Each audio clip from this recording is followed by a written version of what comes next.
بسم اللہ الرحمن الرحیم۔ حضرت شمعون علیہ السلام بہت شجاع دلیر اور حق پرست تھے۔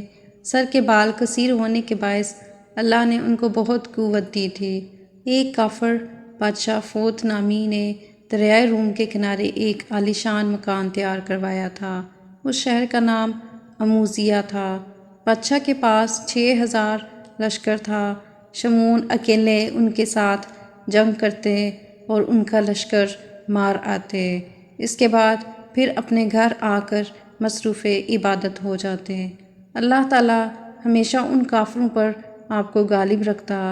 حضرت سیدنا شمعون رحمۃ اللہ تعالیٰ علیہ نے 1000 ماہ اس طرح عبادت کی کہ رات کو قیام اور دن کو روزہ رکھنے کے ساتھ ساتھ اللہ عز و جل کی راہ میں جہاد بھی کرتے۔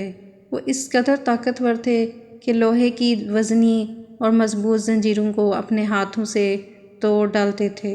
کفار ناہنجار نے جب دیکھا کہ حضرت شمعون رحمۃ اللہ علیہ پر کوئی بھی حربہ کارگر نہیں ہوتا تو باہم مشورہ کرنے کے بعد بہت سارے مال و دولت کا لالچ دے کر آپ رحمۃ اللہ تعالیٰ علیہ کی زوجہ کو اس بات پر آمادہ کر لیا کہ وہ کسی رات نیند کی حالت میں پائے تو انہیں نہایت ہی مضبوط رسیوں سے خوب اچھی طرح جکڑ کر ان کے حوالے کر دے۔ چنانچہ بے وفا بیوی نے ایسا ہی کیا۔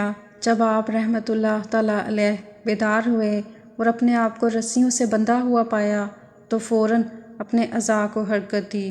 دیکھتے ہی دیکھتے رسیاں ٹوٹ گئیں۔ آپ رحمۃ اللہ تعالیٰ علیہ آزاد ہو گئے۔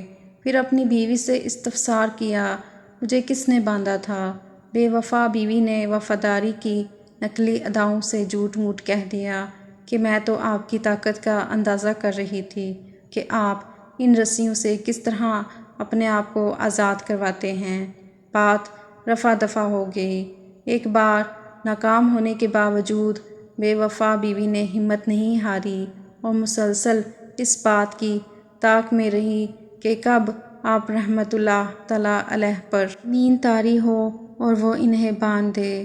آخرکار ایک بار پھر موقع مل ہی گیا، لہٰذا جب آپ رحمۃ اللہ تعالیٰ علیہ پر نیند کا غلبہ ہوا تو اس ظالمہ نے نہایت ہی چالاکی کے ساتھ آپ رحمۃ اللہ تعالیٰ علیہ کو لوہے کی زنجیروں میں اچھی طرح جکڑ دیا۔ جوں ہی آپ رحمۃ اللہ تعالیٰ علیہ کی آنکھ کھلی، ایک ہی جھٹکے میں زنجیر کی ایک ایک کڑی الگ کر دی اور بآسانی آزاد ہو گئے۔ بیوی یہ منظر دیکھ کر سٹپٹا گئی، مگر پھر مکاری سے کام لیتے ہوئے وہی بات دہرا دی کہ میں تو آپ کو آزما رہی تھی۔ دوران گفتگو حضرت شمعون رحمۃ اللہ تعالیٰ علیہ نے اپنی بیوی کے آگے اپنا راز افشا کر دیا کہ مجھ پر اللہ عز و جل کا بڑا کرم ہے۔ اس نے مجھے اپنی ولایت کا شرف عنایت فرمایا ہے۔ مجھ پر دنیا کی کوئی چیز اثر نہیں کر سکتی مگر ہاں میرے سر کے بال۔ چالاک عورت ساری بات سمجھ گئی۔ آخر ایک بار موقع پا کر اس نے آپ رحمۃ اللہ علیہ کو آپ ہی کے ان 8 گھیسوں سے باندھ دیا جن کی درازی زمین تک تھی۔ یہ اگلی امت کے بزرگ تھے۔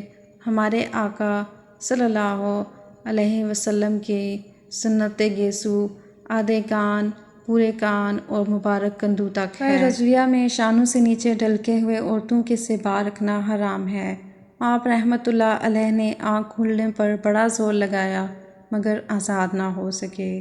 دنیا کی دولت کے نشہ میں بدمست بے وفا عورت نے اپنے نیک اور پارسا شوہر کو دشمنوں کے حوالے کر دیا۔ کفار بد اتوار نے حضرت شمعون رحمۃ اللہ علیہ کو ایک ستون سے باندھ دیا اور انتہائی بے دردی اور سفاکی سے ان کے کان اور ہونٹ کاٹ دیے۔ تمام کفار وہیں جمع تھے۔ تب اس مرد مجاہد نے اللہ عز و جل سے دعا کی کہ مجھے ان بندھنوں کو توڑنے کی قوت بخش دے اور ان کافروں پر یہ ستون ماں چھت کے گرا دے اور مجھے ان کے چنگل سے نجات دے دے۔ چنانچہ اللہ عز و جل نے انہیں قوت عطا فرمائی اور وہ ہلے تو ان کے تمام بندھن ٹوٹ گئے۔ انہوں نے ستون کو ہلایا جس کی وجہ سے چھت کافروں پر آ گری اور اللہ عز و جل نے ان سب کو ہلاک کر دیا اور حضرت شمون رحمۃ اللہ تعالیٰ علیہ کو ان سے نجات بخش دی۔